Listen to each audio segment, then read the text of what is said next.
a lot of money went in, and this is the other story that seems to have been swept under the rug here.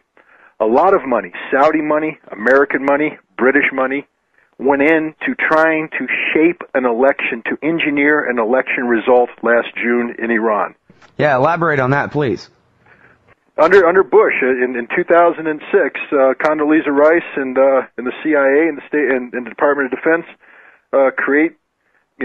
pour in about $60 million into this democratization effort. They bring in a guy named Jared Cohen, who wrote an interesting book called Children of the Jihad. He heads up an effort that he terms digital democracy, where you're going to use, the tools of the modern age, Twitter, Facebook, MySpace, to project Western values into these areas where, democracy is not flourishing. Because, as Jared Cohen says, all teenagers are the same and want the same things. And all we have to do is expose them to Western-style democracy through the miracle of modern technology, and they will rise up and take matters into their own hand.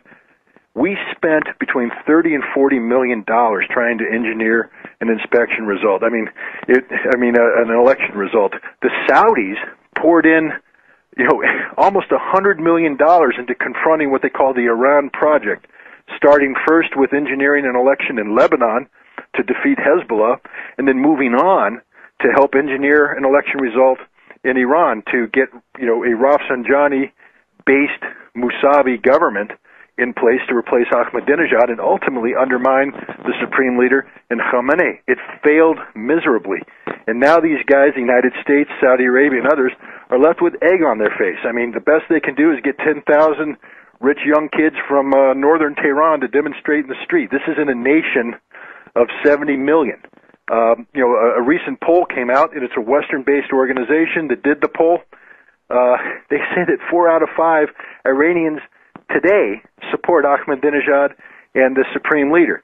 Iran's survival in the aftermath of this election, the Islamic Republic's survival, is a huge embarrassment to the United States. And so the United States, which has a policy of regime change that has been inherited by the Obama administration and indeed captured by the Obama administration, is looking for a vehicle to facilitate continuation of that policy. And this is what the nuclear issue is all about. People need to understand that. When we speak about Iran's nuclear program, we are not talking about real nuclear weapons, or we're not even talking about real nuclear issues.